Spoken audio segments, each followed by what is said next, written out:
Muito boa noite a todos que estão entrando, você que está assistindo a gravação. Essa é uma live que está sendo gravada dia 30 de maio. Ela é sobre homeopatia e eu vou fazer a live junto com o Dr. Eduardo, que é meu marido. O Dr. Eduardo entrou como uma feia. De novo? Como é que eu saio? Me expulsa. Não, eu não tô te chamando, você precisa sair daí. Então eu vou aguardar a entrada do Eduardo. Enquanto isso, eu vou dando boa noite a todos.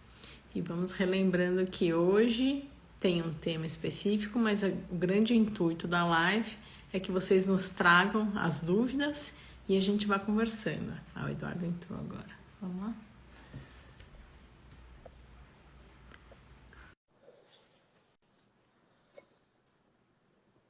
Entrou? Entrei. Tô com um transtorno de dupla personalidade. Né? Então, boa noite a todos. Obrigada pela paciência aí da gente conectar. Hoje a gente vai conversar sobre, na verdade é um convite, né? Você que está procurando uma medicina diferente do que comumente se usa, né, no dia a dia de hoje, a gente convida você a vir ouvir um pouquinho sobre o nosso tema de hoje. Mas já deixando aqui esse pedido de sempre, que é, vamos deixando aqui as dúvidas de vocês para a gente ir conversando, para a gente interagir, né? O grande objetivo é a interação, né? Eu queria só que o Eduardo falasse, fala alguma coisa para todo mundo me contar se está tudo bem com o nosso som, por favor. Se vocês puderem colocar, se tiver tudo bem, põe sim, se não tiver bom, põe não. Fala para mim a mesma coisa para o professor falando se seu som tá bom, por favor. Tudo bem, Sandra? Não sei se eu trago para cá. Som e imagem ok. A Nath entrou também, a Valéria. Tá. Então tá bom. Então, obrigada. Já mandaram? Já tô mandando aqui. Então hoje a gente vai conversar sobre... Andréia. Obrigado, Andréia. Sandra, tudo bem. Sobre a visão vitalista que a homeopatia traz, né? Então é um pouco diferente existem várias medicinas, né? A mais tradicionalmente usada no dia a dia é a alopatia. Então a gente vai sempre estar fazendo esse paralelo das duas medicinas, né? Então qual é a diferença da medicina que é comumente usada, que é a alopatia, e da homeopatia, né? Então a alopatia, ela enxerga o indivíduo em partes, né? Então, se ele tem uma dor de cabeça, a gente vai tratar a dor de cabeça, se ele tem uma dor no estômago, a gente vai tratar o estômago e assim por diante. Então a gente diz que é uma medicina mecanicista. E a homeopatia, ela trata o indivíduo de forma completa, integral. Então, por mais que ele tenha uma dor de cabeça, eu não vou tratar somente a cabeça. Eu vou tratar todas as queixas que estão envolvidas com aquele contexto. Por isso que a gente fala que a gente trata de forma integral. Quer falar alguma coisa? Acho que é repetir, né? Acho que a gente vai repetir que é o jeito que a gente enxerga a vida, né? Então, não é só o indivíduo que funciona como um todo, né? Acho que a sociedade, enfim, a gente vai enxergar o todo em tudo, na verdade, né? Então, a medicina, a expressão nossa, né, do curar e de como a gente gosta de se cuidar, né? E quando a gente consegue cuidar do outro, né? Talvez com essa pretensão, né? Que acho que na verdade sempre é uma via de mão dupla, né? Um cuidando do outro. Sempre é com essa visão, né? do todo, né? Então, acho que a visão mecanicista, eu acho que ela é mais prevalente, porque a sociedade, né, pensa dessa maneira, né? Tudo especialidades, tudo compartimentalizado, toda a ciência baseada em pormenores, enfim. E é claro que isso existe, isso precisa ser contemplado, né? Como a gente sempre fala, não é que a gente está no outro lado da moeda apenas, né? A gente só quer ver a moeda inteira, né? Tem a parte material e a parte não material, né? Não ficar nem só de um lado nem só do outro, né? Tentar enxergar aí como um todo e não com autoconhecimento, não que a gente tenha muito, mas enfim, com o básico do autoconhecimento a gente tem que entender que os nossos óculos, eles não servem para todo mundo, literalmente, né? Então, se eu estou presbíope hoje, para o outro que tem miopia não adianta, para o outro que precisa de um óculos escuro porque tem uma sensibilidade à luz, não adianta. Então, cada um precisa de um óculos, cada um precisa de, né? Tem que ter enxergar aí essa individualidade, né? E o que você falou de enxergar O todo, sempre, né? Até na sociedade, né? isso. É uma visão, é Fala um uma visão pouquinho. de mundo, né? Então, acho que a gente pode fazer vários paralelos, porque na verdade a cidade ela é construída por humanos, né? E, e a cidade é construída, se a gente for ver, é para facilitar a nossa adaptação, né? Adaptação biológica, comportamental. A gente às vezes não se dá muito conta disso porque a gente vai vivendo e, né, não para pensar. Mas se estivesse na natureza, a gente ia ter que sair em busca de água, separar um local para dejetos, enfim. Então a gente acaba construindo, né, a cidade toda para essa adaptação mais fácil, que é uma vantagem. Existe aí uma vantagem, mas tem desvantagens também, né? Essa densidade demográfica da cidade não tá, acho que não tá tão saudável. Acho que a gente precisava repensar, né, esse modelo. E acho que a medicina homeopática também faz isso, né? A gente tem vários tipos de células, mas não adianta a gente achar que uma célula só sobrevive, né? Até na cultura de células, se você não colocar, por exemplo, uma célula, se você tentar cultivar uma célula neuronal, se você vai precisar de alguma célula do tecido conjuntivo ou que seja correspondente, né? Que, né, um astrócito, enfim. Então, um depende do outro, as células dependem uma da outra para funcionar, né? Para a gente ter essa unidade que tem como finalidade a nossa vida, né? Então fica bem complicado a gente ter uma visão só mecanicista, né? A gente também tem visão mecanicista, né? Se tem uma fratura e desalinhou, não adianta só dar medicamento, né? É mecânico, né? Tem que alinhar, reduzir, enfim. Então, acho que é isso. Então essa história né, que o Eduardo falou aqui, então o corpo ele tem células, as células são individuais, mas elas interagem, né? Então o organismo funciona como um todo, né? É o todo funcionando junto, né? E assim também somos nós no meio ambiente, né? Então a gente interage com as pessoas que estão ao nosso redor, a gente interage com a natureza, com o clima, com a temperatura, né? Enfim, com todo esse contexto que está ao nosso redor. Então, não adianta a gente simplesmente conversar sobre a dor de cabeça do indivíduo. A gente tem que saber tudo que está ali relacionado, né? Então, se o paciente entrar em contato conosco, Soraya, eu estou com dor de cabeça, né? A gente vai entrar nesse assunto daqui a pouquinho. Então, se ele me falar só que ele está com dor de cabeça, eu não vou conseguir medicá-lo. Eu preciso saber como é que está esse humor dessa pessoa. Porque se ela tiver quietinha, né? Vai ser uma medicação. Se ela estiver agitada, vai ser outra medicação. E o que piora essa dor? O que melhora essa dor? Em que ambiente que ambiente que você busca na hora que está com mais dor, né? Para aliviar? É um ambiente quente, um ambiente frio, um ambiente fechado, um ambiente aberto? Então, tudo isso vai influenciar na escolha da medicação. Por isso que a gente fala que a gente trata o todo. Então, é muita coisa influenciando o indivíduo, né? Você quer completar alguma coisa? Não, como a gente sempre fala, só na própria anamnese a gente já vai estimulando o autoconhecimento, né? Perguntando, né? Perguntando o que mais, como é, como não é, que você gosta, o que não gosta, o que faz bem, o que não faz, o que faz mal. E pra gente é muito rico, cada um, né, que entra, a gente também é espelho nosso, né? Então a gente também vai se autoanalisando, né? É uma troca bem rica, né? E aí, no começo, né, a gente sempre comenta que o paciente chega com essa dificuldade de se expressar, de se observar e se expressar, porque ele não está acostumado, né, com essa observação que a homeopatia convida para que seja feita, né, essa nova visão de vida, né, que muitos não têm.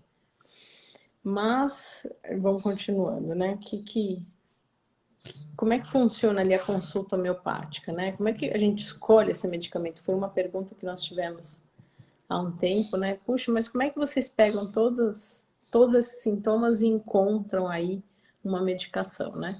Então, o paciente chega em consulta e conta, a gente pede para ele trazer tudo o que ele acha importante, né? Por mais que traga a listinha, a gente pede para ele trazendo o que é mais importante, porque a listinha a listinha é importante, não estou falando que não é importante, mas o que é importante é a consulta, porque na consulta ele vai trazer o que realmente está importando a ele naquele momento.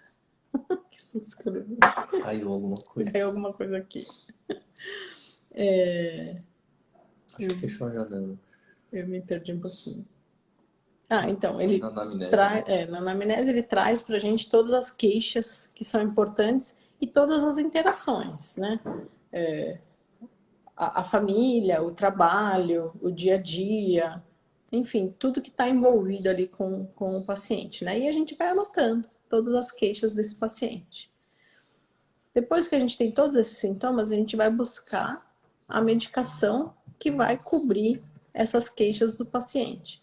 Então, se vocês virem o médico por alguns momentos quietinho, parando para pensar, refletindo, é porque ele está indo buscar nesse livrinho, estou brincando, né, desse livrinho só para brincar, a medicação que é mais indicado para aquele caso. Então, esse livro a gente chama de repertório, né? Só um minutinho que o Eduardo está recebendo algumas ligações, por isso que ele está um pouquinho fora. Enquanto isso, eu vou conversando com vocês. Então, a gente busca nesse compêndio aqui as queixas que o paciente nos traz. E a gente vai observar que alguns medicamentos cobrem aqueles sintomas do paciente. E aí, o que a gente faz? A gente pega essas medicações que a gente selecionou, que achamos que é mais adequado para aquele paciente, e a gente vai para o outro livro, que não é só esse, existem vários livros que a gente consulta, para ver se aquela medicação que eu escolhi bate realmente com aquelas queixas que o paciente nos trouxe. Então, esse momento de escolha da medicação, o paciente às vezes assusta, né? Que a gente fica um pouco quietinho, porque a gente está pensando ali, raciocinando que medicação a gente vai escolher. Deixa eu chamar o Eduardo novamente aqui.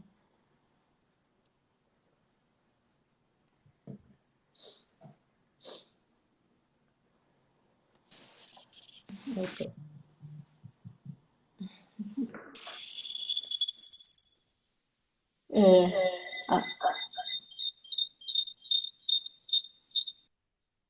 Pronto. Então, o paciente ele fala, puxa, será que o caso está complicado? Será que o doutor Eduardo está quieto assim porque meu caso é muito difícil? Não, não é isso, né? Que realmente a gente tem que ter esse raciocínio durante a consulta. Então, às vezes a gente fica ali um pouquinho interiorizando o raciocínio, né? Procurando, às vezes a gente faz também online, esses livros às vezes têm um acesso online e a gente também consegue fazendo isso durante a consulta. Então eu queria que vocês entendessem, né, esse contexto do lado de cá da consulta. E o Eduardo falou assim, a homeopatia é uma visão de mundo, né? Não é só de medicina. E essa visão de mundo nós temos, né?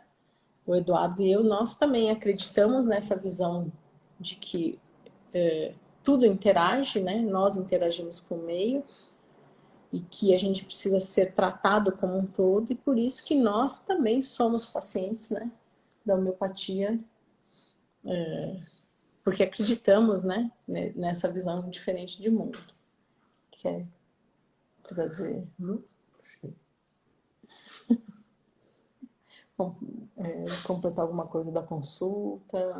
não, acho que é isso mesmo. A consulta é um convite, né, pra gente, para o autoconhecimento dos dois, que nem eu falei, né? Cada paciente que entra, pra gente é muito interessante, né? Infelizmente, como dizia o Dr. Galvão, infelizmente para vocês, vocês sempre vão no mesmo médico.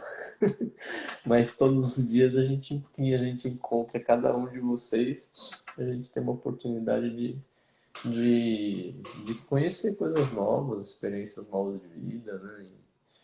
E, enfim, pra gente é gratificante demais. Eu vou fazer aquela pausa, vou dar uma lidinha aqui, né, nos comentários. Boa noite a todos. O pessoal foi dando boa Ó, o Lourdes noite. passou e falou: boa noite, meus médicos preferidos. Eu só tenho um irmão, é o meu irmão preferido também. É brincadeira.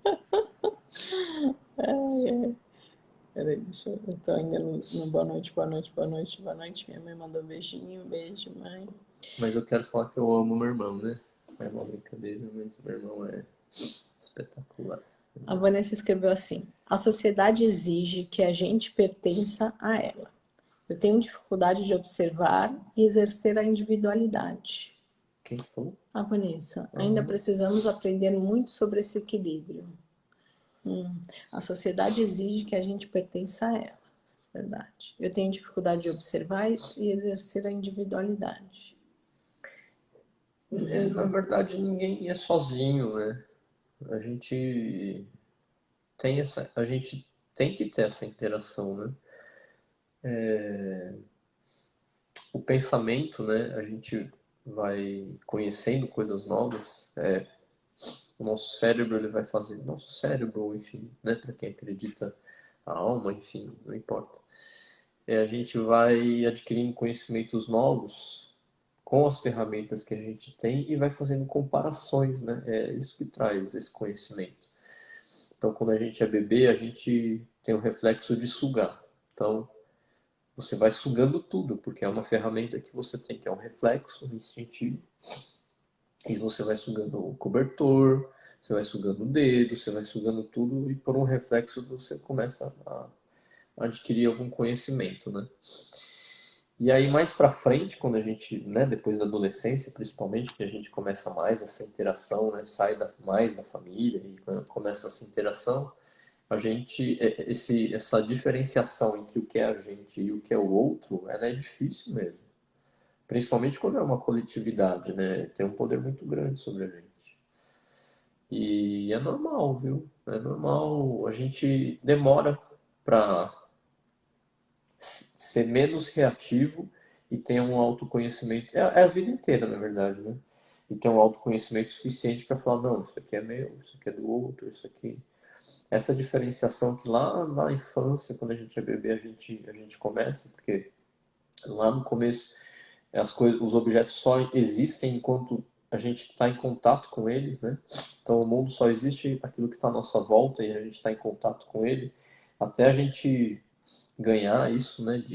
Essa capacidade da gente entender que eu sou eu, o outro é o outro e que, né? Todos têm que ser respeitados, né? Às vezes a gente não consegue isso nem quando a gente está mais velho, né? Esse egoísmo todo que a gente enxerga, eu acho que é um pouco falta disso, né? Empatia, enfim.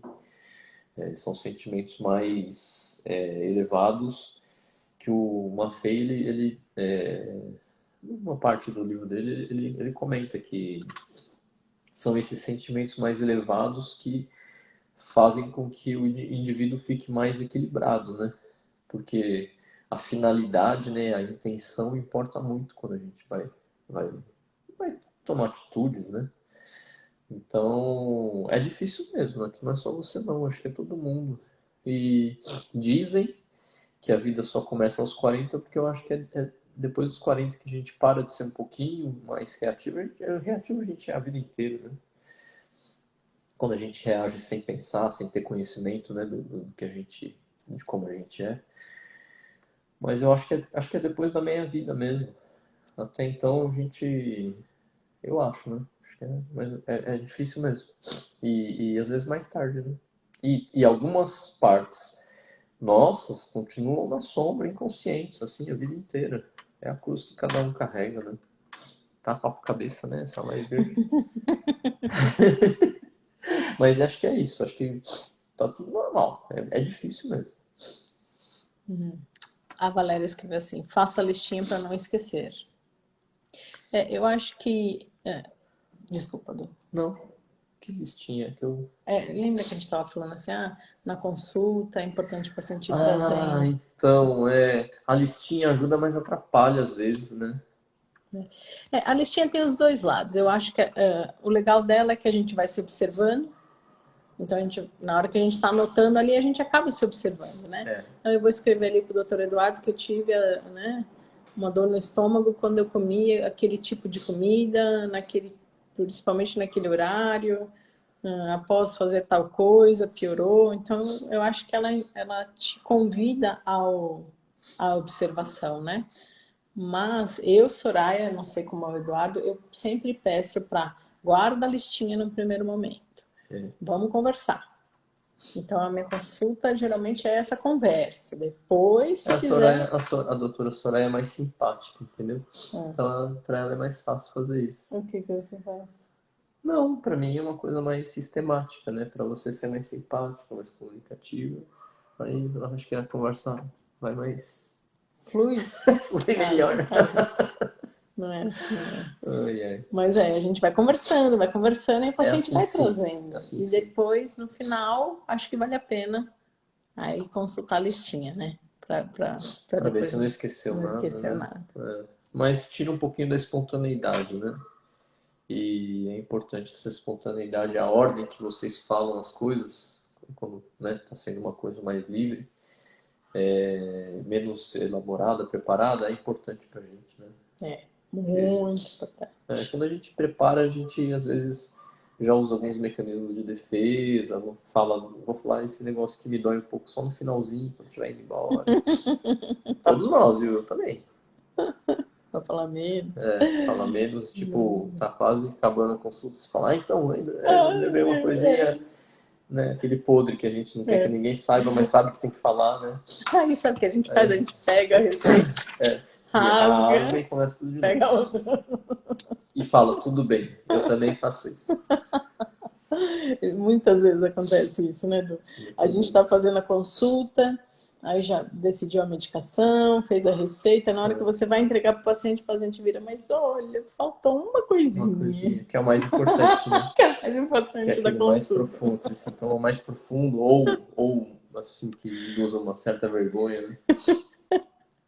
Aí a gente pega e fala, rasga e fala, vamos mudar. A Lourdes falou, boa noite. Você já leu, né? Boa noite, meus médicos preferidos. Obrigada, viu, Lourdes? Tá precisando conhecer mais médicos. Não, brincadeira. Eu sou possessivo, não vai conhecer mais ninguém. Tem ciúmes dos pacientes dele. Será que deve ser Mônica, né? Ela fala, assusta mesmo. É aquela hora que a gente fica em silêncio, né? Então, o paciente acabou de falar, a gente está pensando, aí o paciente fica em silêncio, a gente fica em silêncio, fica aquele silêncio na sala, né? Então, por isso que eu trouxe essa ideia hoje para vocês entenderem que esse silêncio... Aí o repertório tem aquelas marcações tipo da Bíblia, né? Aí já tem paciente que é mais... tem um bom humor, ele fala assim, nossa, o caso tá sério mesmo, hein, doutor? Tá consultando a Bíblia? Já ouvi algumas vezes. Essa eu não tinha ouvido, são essas marquinhas aqui, né? Da divisão do anatômica, corpo, né? A Cida fala boa noite. Vamos continuar aqui na leitura, a gente já volta a conversar, tá? A Nath escreveu assim, depois... Se formos atendidos por outros médicos que não sejam homeopatas, não vão nem querer ouvir a gente. Não é, é que assim, tem algumas coisas que são estranhas, né, para o médico alopata. Eu lembro que quando eu era alopata, muitos pacientes falavam que sentiam uma sensação de bola no pescoço. Hum, E era engraçado, né? Porque na alopatia, se você falar que você tem uma sensação de bola no pescoço, o médico vai olhar para você e vai falar: tá bom. Tudo bem. Segue. se ele palpar, não tem nenhum problema aqui na sua tireoide, não tem nenhum problema aqui na sua garganta, nessa região, vai para ser mais objetivo, ele vai olhar para você e vai falar: e E às daí, vezes não né? é nem porque não se importa, que às vezes não Não, tem porque não instrumento. cabe. Isso, não tem instrumento, né, para lidar com. É, porque Ou não cabe. encaminha, né? Ou encaminha para o psicólogo, né? E para a gente isso é importante, né? É. Então, realmente vão ter algumas queixas que para a gente é muito importante. Mesmo aquelas coisas que você vai falar, nossa, mas eu vou falar isso mesmo para a doutora? Sensação de teia de aranha no rosto, Ixi, é mesmo. né? Então, tem algumas queixas que para vocês podem parecer meio nada a ver, mas que para a gente é muito É importante. porque pra gente importa bastante na individualização o que é peculiar, né? O que individualiza. Um alopata, se escutar isso, ele vai falar, nossa, esse pessoal viaja demais. Né? Vamos parar aqui nesse seu comentário. O que é peculiar, Dô? Vamos explicar melhor isso. Peculiar é o que individualiza, né? Então, se todo mundo tem cinco dedos. A pessoa que tem 6 dedos, né, já é bem diferente da maioria, né? Vamos trazer um sintoma. Então, não, esses que você falou acho que são bons. Então, são poucos medicamentos que têm o potencial de produzir a sensação de teia no rosto, ou uma gota de água escorrendo pelo couro cabeludo, sem ter água, claro. É como se tivesse um feto se movimentando no abdômen, é claro, sem estar grávido. Então, alguns medicamentos têm uns sintomas bem peculiares, assim, que é claro que não são todos os pacientes que vão falar, mas quando, né, o paciente relatar isso, você não obrigatoriamente vai dar esse medicamento, mas a chance é grande, né? Se escolher esse. Legal esse comentário, eu acho. Eu acho que é Mônica, tá? É muito bom mesmo. Quando o paciente entende essa parte, porque eu demorei um tempo para entender isso, e quando entendi, começou a dar certo para mim. Então, eu acho que ela está comentando aqui da parte da observação, né? E aí, eu completo até que isso ajuda muito na consulta, mas ajuda muito na sua vida, né? Então, eu comento muito isso, principalmente para quem começa a se tratar na homeopatia desde pequenininho. Porque aí ele já vai fazendo as escolhas baseado no que gosta, né? No que faz bem a ele, né? Então, Dá uma liberdade maior, né? A gente repara que tem uma liberdade maior até psíquica, né? muito bom. Vamos continuar aqui, André, boa noite. Vanessa. A gente não sabe se é algo nosso ou influência do meio na hora de se auto-observar. Então, tentar fazer uma analogia aqui. Sabe o diapasão? Quando, né, o diapasão a gente sabe com que frequência que ele vai vibrar, né? E se a gente afina a corda do violão direitinho, na hora que você faz vibrar o diapasão, ele faz, por ressonância ali, vibrar a corda, né, que está afinada. Então, importa, mas não importa se vem do meio ou se é seu. Claro que importa, mas o fato é que você tem predisposição, né, para ser influenciada pelo que está acontecendo, né? Se não existe uma ressonância entre o externo e o interno, é claro que tudo tem limite, né? A gente já falou o exemplo aqui numa uma bala, né? Um ferimento por arma de fogo vai pegar qualquer um, né? Mas quando não é tão intenso assim, aí depende muito da predisposição, né? Então, uma vez eu já ouvi uma pessoa falar assim: ah, é claro que todo mundo fica irritado quando tem alguém gritando o tempo inteiro na sala. É claro que não, né? Um vai ficar irritado, outro vai ficar triste, outro vai ficar com dó, outro vai dormir, outro vai Ignorar, vai rir, pôr o fone, o né? outro vai rir. O ignorar sou eu. E Não vai. colocar o fone. Não, é brincadeira. Cada um vai reagir Cada de um uma vai forma. reagir de uma maneira, né? Então, é que a gente brinca aqui em casa que ela é emotiva e eu sou psicopata. A gente já fez essa brincadeira, né? Do foco na Vamos, live. então Vamos vai, lá. vamos lá. A Andrea colocou agora uma boa pergunta para você. Então vamos A lá. Andrea, Não ela faz escreveu, pergunta muito difícil, André. ela, Vai. ela escreveu assim, já peço desculpas, Tá bom, como ela me conhece, mas né? gostaria de saber um pouco a opinião médica sobre essa nova onda de transmissão do Covid. Do Covid? Então, o Não, Covid, posso te pedir? pode. Explica as ondas de uma feira. É, isso que eu ia falar. Obrigada. Então, o que está acontecendo, né? Parece, né? Porque só Deus sabe, né? No futuro aí. Mas o que parece que está acontecendo, pela experiência do que, né? Do que a gente estuda e do que já passou, né? Das outras pandemias, geralmente, isso é de livro, né? Essa primeira parte. Então, as pandemias, as epidemias têm três fases. A primeira é a pior, né? Então, por quê? Porque os indivíduos predispostos àquele agente novo, né, que induz uma moléstia, os pacientes, as pessoas que são mais geneticamente, né, falando, mais ou menos 5 a 10% da população, geralmente 5%, entre 5 e 10% da população tem uma predisposição muito forte, que a gente chama de homozigoto. Uns 80 e pouco por cento da população é heterozigoto. E uns 5, 10% é refratário, que a gente chama. Eles não vão pegar. Ou porque não tem receptor suficiente para o bicho entrar, para o bichinho entrar na célula, ou é porque eles já produzem alguma substância aleatoriamente que mata, né, o vírus. Então, 5, 10%. Mas o recheio é heterozigoto, e aí a predisposição é condicionada, ou seja, tem que ter tido um resfriado para depois ficar ruim, ou tá malnutrido, ou dormiu mal, enfim. Precisa de alguma coisa que enfraqueça o indivíduo para ele adoecer. Né? Ou o que a gente está sabendo aí nos grupos de risco, né? Obesidade, diabetes, doença pulmonar prévia, né?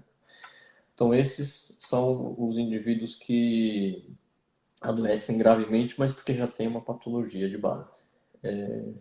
Então, quando o vírus chega, ou algum outro micro-organismo novo qualquer, na primeira vez que a população, como coletividade, entra em contato, esses indivíduos que são bem predispostos, não importa a idade, não importa nada, a letalidade é mais alta. Ao contrário. Ao contrário. Então, o que a Soraya está mostrando é que a gente tem que lembrar que os nossos cromossomos eles vêm em dupla, né? Então tem os alelos. O gene, cada gene corresponde a uma característica, né? Mas a gente tem dois cromossomos, então tem os alelos. Então quando é igual a gente chama de homozigoto. Quando é diferente, a gente chama de heterozigoto. E aí a gente, né, como se fosse uma fábrica. O heterozigoto pode produzir esse produto ou esse daqui. O homozigoto vai produzir esse daqui porque só tem duas ferramentas iguais, vamos dizer assim, dois livros iguais. Então quem é homozigoto para moléstia, esses vão adoecer gravemente ou infelizmente falecer. O do meio, que é heterozigoto, ele adoece gravemente se ele está no momento, né, fragilizado, que é a predisposição condicionada. Então tem a predisposição muito grande, que é aquele pessoal jovem, que infelizmente vai a óbito. Depois tem o pessoal heterozigoto, que adoece gravemente se for do grupo de risco, idade, obesidade. Né? E tem o pessoal que não fica doente, pode entrar em contato, e não é que ele faz imunidade, ele não toma conhecimento. Porque se ele já produz uma protease ou alguma substância que mata o vírus aleatoriamente, né, ele não vai nem tomar conhecimento. Ou se ele tem pouco receptor, né, também a chance de sobreviver é bem maior. Agora, então a primeira onda né, ou ondas, enfim, mas a primeira fase é a epidêmica porque tem todo esse pessoal que é muito predisposto, que infelizmente vai né, a óbito ou fica muito grave com sequelas.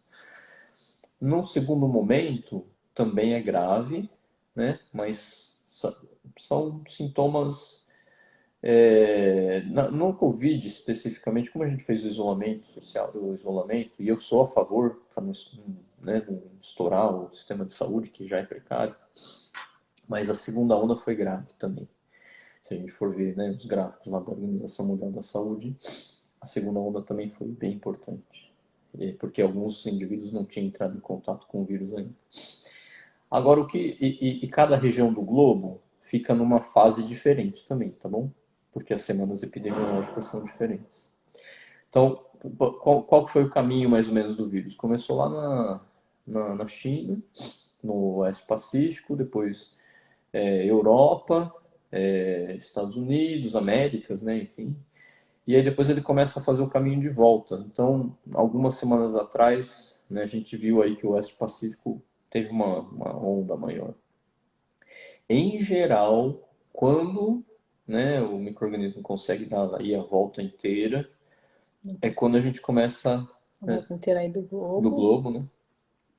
Essa geração do Homo sapiens, que somos nós, já foi, a grande maioria foi exposta. Então, por isso que é fase de imunidade, né? Então, é a imunidade de rebanho. Então, a probabilidade, não sei se é isso que vai acontecer, porque tem as variantes, etc, né? A probabilidade agora é os casos serem cada vez mais fracos, né? E em menor quantidade, se não surgir alguma coisa diferente. E por quê? Porque a espécie está mais resistente, né? Então a gente fica falando muito da virulência, a gente esquece do ser humano, né? Então, enfim, essas cepas novas são muitas vezes mais transmissíveis e os quadros que a gente está observando agora, que cresceu de novo, né? Mas é uma sinusite, na maioria, claro que tem gente que fica grave ainda. Mas se não faz um quadro de sinusite, vias aéreas superiores, uma gripe, uma gripona, uma diarreia. Alguns ficam um pouquinho pior, fazem uma bronquite aguda, né? Uma laringotraqueite aguda, enfim. Você falou um comentário interessante. As pessoas ficam pensando só na virulência e esquecem do indivíduo. Então, volta aqui para a homeopatia. A gente tem que enxergar o todo. Todo. Então, quantas pessoas vocês não conheceram que teve ali o exame de Covid positivo e não teve nenhum sintoma, que é o que o Du falou ali, que são os assintomáticos, né? Então, não adianta olhar só a virulência, tem que olhar para cada indivíduo, né? Cada caso para cada Os indivíduo. assintomáticos, que a Andrea gosta de coisa mais profunda, os assintomáticos podem ser os refratários, que não tomam conhecimento do vírus, ou podem até ser indivíduos heterozigotos, mas que fazem a forma subclínica que uma vez chama de reação normérgica. Ele não toma conhecimento, ou faz sintoma muito frustro, ou nem se dá conta que fez imunidade, né? Então, só para a gente falar que tem os dois tipos aí, porque tem muita gente assintomático. Então, né, vão falar, podem pensar, não, 5% não, é mais, porque um monte de gente fica assintomático, né? E entrou em contato com o vírus. Então, tem o pessoal que não faz imunidade porque é refratário, e tem uma boa parcela da população aí dos heterozigotos que faz sim uma reação, mas sem sintomas, né? Tem gente que uma vez chama de reação normérgica. Faz imunidade, mas não tem sintomas. Falta 5 minutos, podemos. Sim, Vamos vamos terminar? encerrar. Não, eu quero terminar de ler as. Tá. Tá? Então, a Vanessa falou assim: estou chegando perto de começar a vida. Chegar aos 40. Legal. Chegar aos 40 faz muito bem para a saúde, viu, Vanessa? Quem A tem gente. coração bom, né, desde o começo já tá. Não, eu sempre falo para as pessoas, né? Depois dos 40 a gente se importa com o que realmente importa. Então faz muito bem passados 40. Legal saber que o Maffei também considerava essa parte dos sentimentos. Genial. O Maffei tem um capítulo no livro dele. Ele trabalhou muito tempo no Juqueri, né? Então, Ele ficou muito tempo no Juqueri e ele entendia muito de psiquiatria. O capítulo dele de fisiopatologia das funções psíquicas é curto, mas ele é muito denso, porque ele teve muita experiência, né? O Juqueri, para quem não sabe, é um hospital psiquiátrico aqui perto de São Paulo, né? No Franco da Rocha. A Valéria completa. E depois fala as coisas que nem pensei, além da listinha lá. É verdade. Eu achei a doutora simpática mesmo. Obrigada. Doutor Eduardo, você é ótimo. Só de ouvir as nossas queixas já faz toda a diferença. Que Legal. lindo. E para mim é muito salutar quando vocês vão também, porque espero que vocês tenham o mesmo prazer de estar comigo que eu tenho com vocês. Acho difícil, mas. A Cida cuidando de você aqui. Os dois são muito simpáticos. Amo você. Obrigado, Cida. Tamo juntos. A Mônica, que eu tô deduzindo que é Mônica. Eu passei no psicólogo e não consegui falar nem metade que eu falo na consulta do Dr. Eduardo. Mas depois você precisa aprender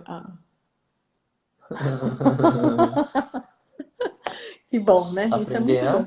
Tem que completar a frase. Desculpa, é que eu ia falar de você, daí eu parei. Também tem essa interação com o psicólogo, que é muito importante, né? Verdade. Verdade, a gente deixa o pior pro final. Eu também. Pelo amor, ficar falando dos defeitos, né? É Mônica, Mônica. Legal.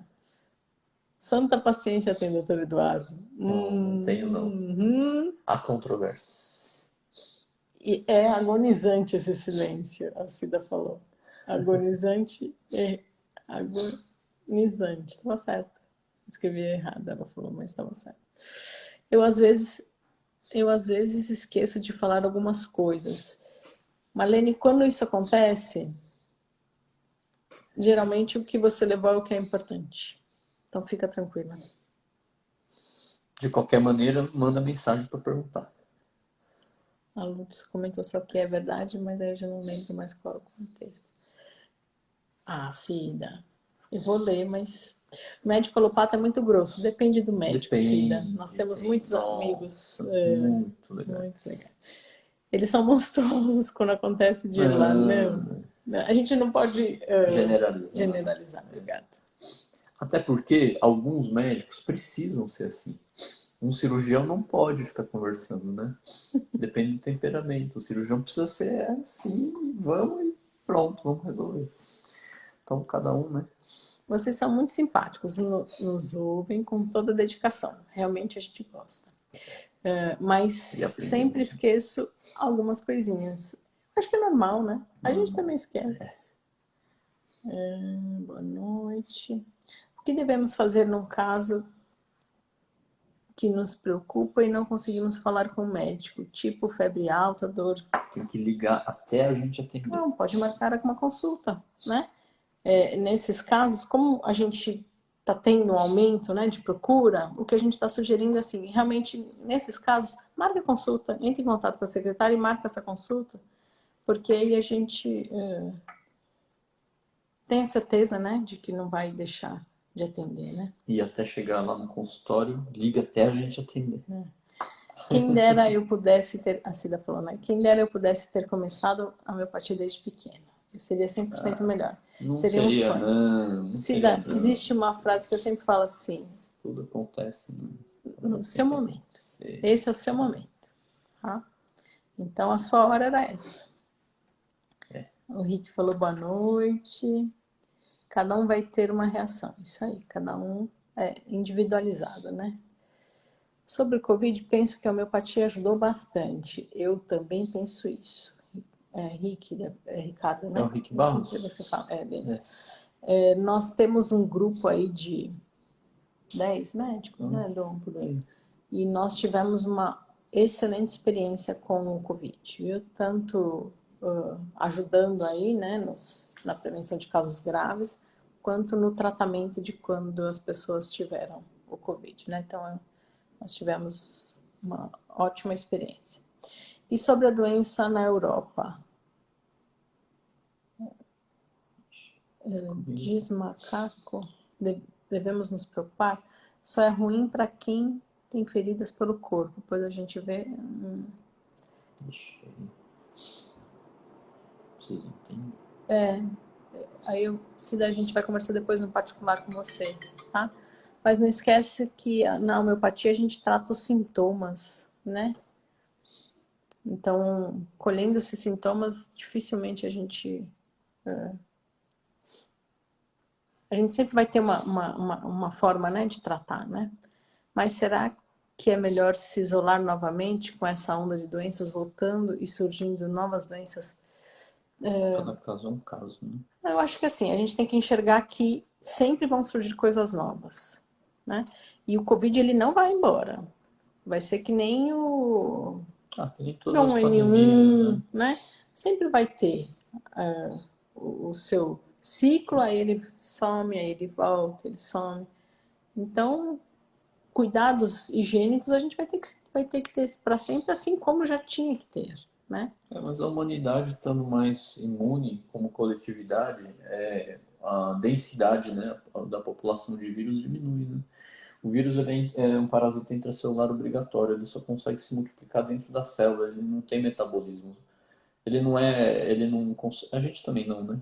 Todos nós dependemos uns dos outros, mas o vírus ele não consegue se multiplicar se não for dentro da nossa célula, ele depende do metabolismo da nossa célula. Então, menos gente ficando doente, ele vai ficar bem menos, né? O Ricardo falou, os vírus sempre passam por mutações. Isso aí. Também. A Valéria falou, e a necessidade de tomar medicação nesse momento da pandemia? Acho que o ideal aqui, Valéria, é passar em consulta.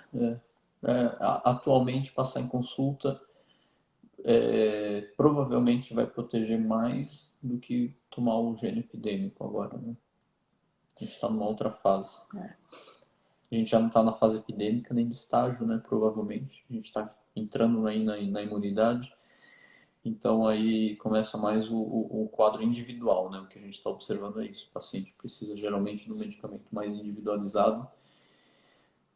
Fazendo uma analogia, a gente está precisando mais reunir o exército do que treinar o exército para o Covid, né? Vamos falar assim, não é bem isso, mas aquele treinamento intensivo para um inimigo só, que a gente estava fazendo aí com o Timão Tartário, já não está tão necessário quanto você ter um contingente maior, né, do sistema de defesa, né, de maneira individualizada. Vamos finalizar aqui. Não, só faltam 3. Eu só não entendi o que o Ricardo escreveu assim, doutor Eduardo, não sem Emil. Ixi. Eu não consegui. A Lourdes falou, concordo com a Cida, deve ter sido pelo seu elogio. A Cida falou, para mim vocês são os melhores, únicos, obrigada. Obrigada, Cida. E pronto. Exagerada como sempre. A gente também te ama, assim. Tá bom. Então, muito obrigado pela presença de todos, muito obrigado pela interação. E a gente se vê semana que vem. Até. Beijo, viu, gente? Bom descanso. Bons sonhos.